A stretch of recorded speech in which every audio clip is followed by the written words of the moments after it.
You think you know? For real? Oh yeah? You really don't. You really do not. This is the real reason Milwaukee L-Dogg got kicked out of Roufusport.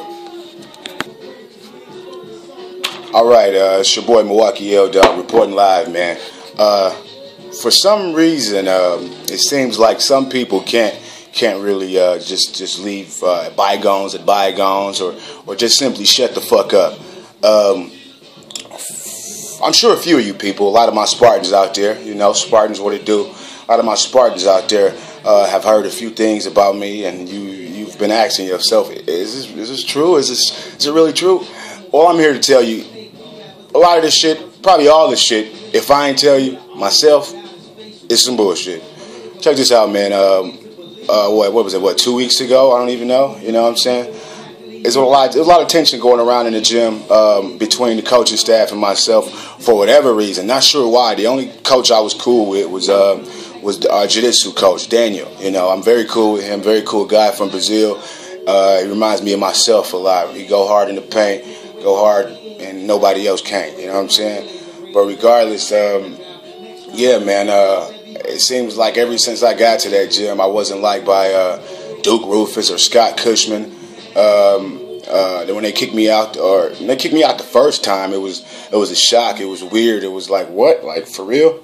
Like, I represent for this gym as hard as I've ever represented for anything, to my knowledge. And at this point, you know, I just was in shock. You know what I'm saying? But after being in shock, I got my shit together and talked to the people I needed to talk to, and they talked to them and they talked to me. So basically, they came up with the plan. Duke and the rest of the team came up with the plan of me just writing an apology and apologizing to the class. And on top of writing an apology and apologizing to the class, they wanted me to write an apology to the referee that I had a few words with. And, you know, on top of doing that, they added this. They said, and you have to write it yourself, basically saying I can't write myself, or black people aren't known to write themselves. Or maybe they meant athletes. I don't know. You make that decision. You know, what does it sound like to you? You know what I'm saying? But, you know, I did everything they asked for. Get back to the gym, start training. They obviously didn't want me there, but, you know, I don't know, man. They obviously didn't want me there, but I was back, and they didn't like that. And, you know, I got Duke in his office, pounding on his desk. I'm tired of fighters rallying behind you. Hey, yo, I don't know who's rallying behind me. All I know is I didn't do nothing, and I've done what you told me to do. I've paid you hundreds of dollars every month to do what you told me you would do, and you didn't do, basically. I was told to get my green belt and I could fight. Got my green belt. Went to coach, and, hey, coach, got the green belt. He said, hey, you know, you can't fight until you get your blue belt now. I'm like, okay, that's cool. You know, I get my blue belt, card comes out, bam! No L-Dogg on the card. Okay, that's cool. Well, there's my weight class. You know, I see my weight class. Oh, to be announced. Okay, that's cool. All right, that's cool. You know, I'm training hard, you know, turn my body up, time away from family, time away from friends, time away from everything, time away from normal life. And not to mention giving this cat money every month. And on top of every month, every time we get promoted, we got to give you money. Hey, you got your blue belt. That'll be $50 plus tax.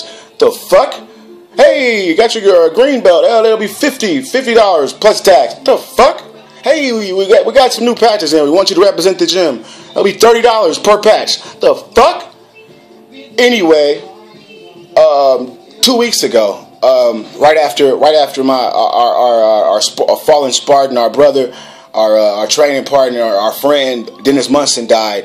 After he died, and I got back to the gym, it was a weird vibe in the gym, and it wasn't from the students. It was more or less from the coaching staff towards me, and I didn't know what the weird vibe was about.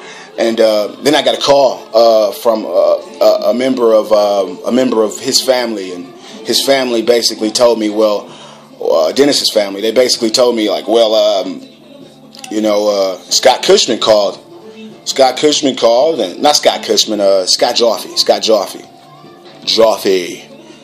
Scotty calls the family and says, hey, if I was you, the family, I wouldn't let that guy L-Dogg around your family. That guy is he's bad news. He only wants publicity, and I don't even know. I mean, this family's hurting, man. This family's hurting. They just lost somebody really close to them. You know what I'm saying? This family's hurting.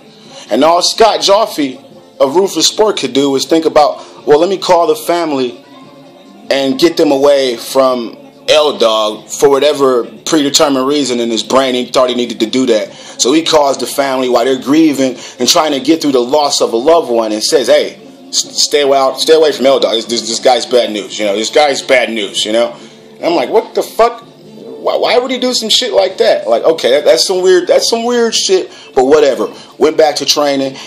Started training, and maybe a week went past. I didn't say a word to none of the coaching staff. I just trained like they told us to. I'm training with a person by the name of Zach. I'm training with Zach. We're at the end of this kickboxing class. Scott Cushman comes up and thinks it's okay to punch me hard as hell, like he caught me banging his mom, or I killed his mom or something. Came up and just punched me, and told me to do what I was doing to Zach. To him, and I said, well, what the fuck? Oh, okay, motherfucker. I hit him. He hit me again. He clinched me up, threw me to a cage. I'm like, all right, dude, let me go. I'm telling him to let me go, because I'm thinking to myself, if I punch this old, washed up, no fight having ass motherfucker, if I punch him, he's gonna fucking die, and I'm gonna go to fucking jail for the rest of my life. I said, bro, let me go. Bam! He punched the dog again.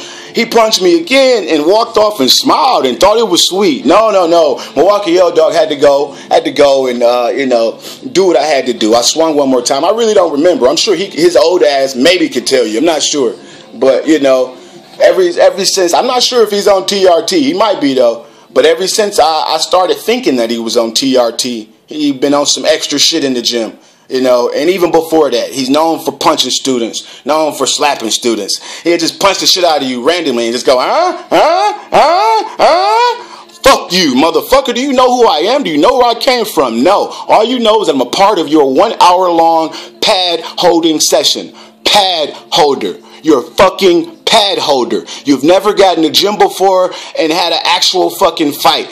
You've never had a fight. You're a fucking pad holder. An old ass gimpy leg fucking pad holder. And you swing off on me like you tough. You pussy. I wish I didn't have gloves on, motherfucker. I wish I did not have gloves on when I did that to you. I could take 20 of your fucking best punches, but can you take mine? Can you take mine? I don't think so. People your fucking age should stay in their motherfucking place. Fuck is your problem? I'm not even gonna get myself upset again, but it pissed me off to hear that, once they kick me out of the gym for only defending myself, it pisses me off that they keep telling other students and other people and calling other people, trying to throw dirt on L-Dogg's name. There's no dirt to be thrown on L-Dogg's name. First and foremost, let's get that on the fucking table. There's no dirt to be thrown on L-Dogg. Whatever L-Dogg wants you to know, L-Dogg lets you know. There is nothing else in between. You know what I'm saying? If you don't know it, you probably don't need to fucking know it. But I just want to let the world know, I want to let Facebook know, I want to let YouTube know, Twitter, wherever this video happened to go to, that Milwaukee L-Dogg is a good guy. Milwaukee L-Dogg was pushed to the limit. 3 years I took random slaps and random punches from this coach, because I thought that's what you do to be a champion, right? Right, cuz? That's what you do to be a champion, right? Fuck no, it ain't. That's how you build up enough anger inside of you to do some shit to a motherfucker. Now, what I did to you was Mickey Mouse. It was fucking school age shit compared to what I really would do to your ass, cuz, with these hands. Not nothing else. These hands. Fuck is your problem? I will punish you. Look into the camera. I will fucking punish you. 1 round, 2 rounds, 3 rounds, nigga. I would fucking punish you. Anyway, L-Dogg ain't gonna stop. L-Dogg gonna keep going. L-Dogg was never liked by those 3 individuals that I named earlier. L-Dogg has the utmost respect for people like Rick Glenn, Anthony Pettis, Sergio Pettis. The utmost respect for all of the Spartan fighters in there. And they got respect for me too. But a lot of